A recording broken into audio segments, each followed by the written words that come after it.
kemudian merombak pimpinan, dan kemudian tadi disampaikan ada moratorium, ada 5 poin sebagai reformasi total di BGN. Saya to the point saja ya. Nggak apa-apa, memang harus to the point. Menurut hemat saya, pemerintah tidak mendengar. Apanya? They don't listen.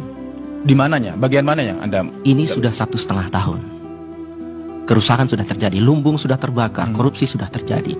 Bahkan kalau bisa flashback ke belakang, 6 bulan sebelum MBG ini dilakukan, kami sudah mengumpulkan data, sudah mengeluarkan studi. Tahun 2024, sebelum MBG ini berjalan, kami sudah sampaikan 46% masyarakat mengendus ada potensi korupsi. Tahun 2024 kami juga sudah sampaikan, jangan bikin vendor-vendor besar, serahkan ke sekolah, serahkan ke komunitas UMKM lokal.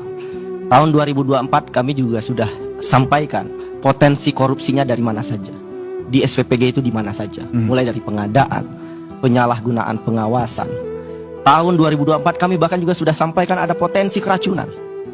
Bahkan yang sekarang kalau kita lihat inefisiensi itu 1,75 triliun per minggu. Dan itu kan sudah dilakukan dari mulai mengganti, menegakkan hukum, terus kemudian pimpinan. Kalau bicara soal mendengar masukan, masukan itu harusnya diterima sebelum kebijakan itu dilakukan.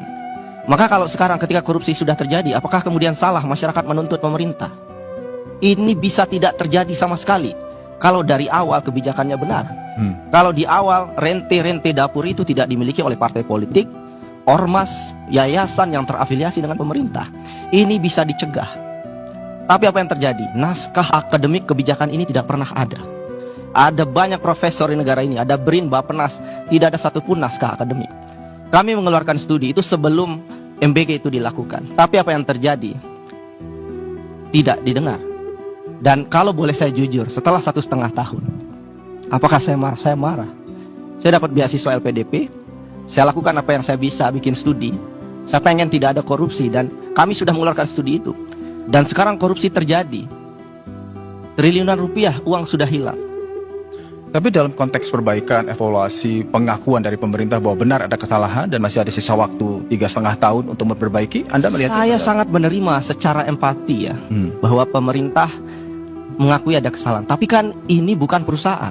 1 rupiah pun rugi dari salah tata kelola kebijakan, maka yang rugi adalah uang masyarakat. Beda dengan mengurusi perusahaan. Perusahaan salah hitung, yang rugi adalah perusahaan. Tapi meskipun ketika pengelola negara ada sanksi hukum yang sekarang sedang berproses, mau ditangkap sebanyak apapun koruptor, saya sepakat koruptor harus ditangkap.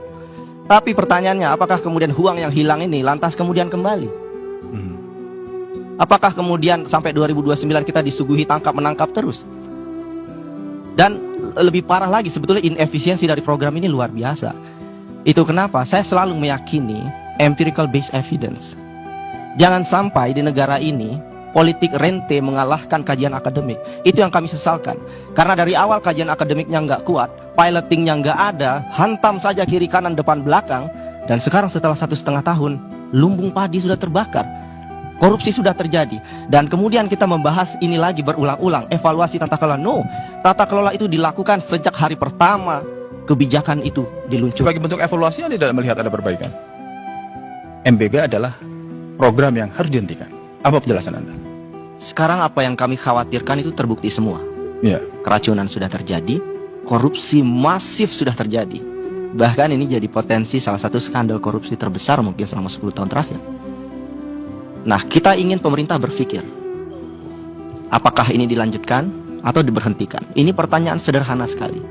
Jawabannya adalah dilanjutkan, dengan catatan-catatan ada koreksi. Sekarang masyarakat kan digiring pada evaluasi soal bagaimana, bahwa dapur itu bermasalah, dapurnya banyak yang mengakali segala macam. Itu bicara soal how-nya. Tapi kita lupa bicara soal who-nya, siapanya, siapa penyelenggaranya, siapa pemilik dapur itu. Kalau soal siapanya tidak diselesaikan, bahwa pemilik dapur ini adalah mereka yang punya konflik kepentingan, bagian dari partai politik, ormas keagamaan, yayasan-yayasan terafiliasi dengan penguasa, ini tidak akan selesai. Tidak akan. Anda ingin menyampaikan bahwa kalau mau dilanjutkan, yang selama ini sudah terjadi harus dirombak total? Jelas harus dirombak total. Soal siapa pelaksananya. Makanya dari awal itu kami selalu sampaikan, serahkan saja pada sekolah. Sekolah, kirim uangnya pada sekolah, dikelola oleh sekolah.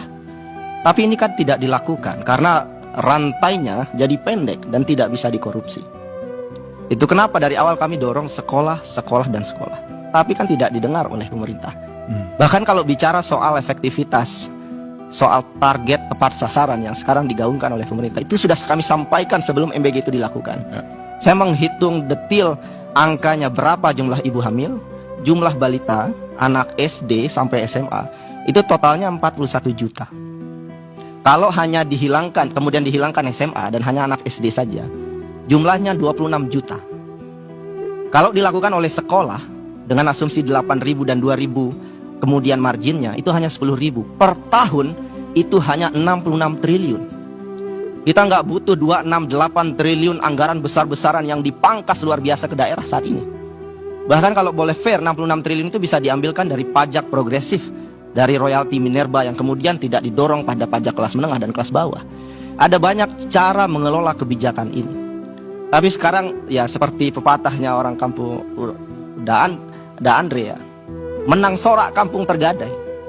Kita sorakkan saja bahwa kita memberikan makan rakyat, tapi sekarang fiskal kita defisit, APBN kita pontang-panting. Kemudian sekarang the damage has been done. Sudah ada pegawai SPPG yang direkrut, sudah ada yang berkontrak dengan pemerintah, dapur-dapur itu. Sudah ada yang mengajukan. Masalahnya SPPG. sudah terlalu semrawut. Who create persoalan ini? Government, pemerintah. Itu kenapa MBG Watch sebetulnya kami masyarakat sipil saja, kami noise saja. Kami berharap sekali udah Andre, Mas Edi yang kemudian memperjuangkan di DPR, bertarung dengan eksekutif. Sepanjang yang saya tahu, di kampus belajar bahwa legislatif itu menjalankan fungsi pengawas,